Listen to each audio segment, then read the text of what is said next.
أمضى في عريضة 2004 يعني يطالب بترشيح بن علي. وهي ايش هي العريضة دي؟ طالعة عن اتحاد الكتاب التونسيين، وكان ساعتها وقتها اتحاد الكتاب التونسيين كي يعطيك تمضي على هذا تشريف لا تكليف، لا ندري شنو حاجة معناها خطير.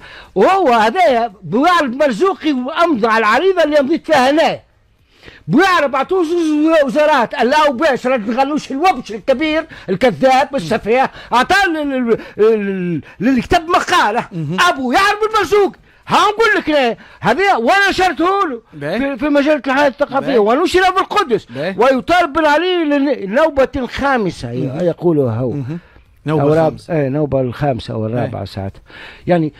يعني هذه اشياء وما تحسبناش على الكتاب الاسود هذا يسود الله ومنذ عملوا الكتاب الاسود والبلاد هذه ماشيه في السواد، ولذلك سميت العشريه هذه بالعشريه السوداء.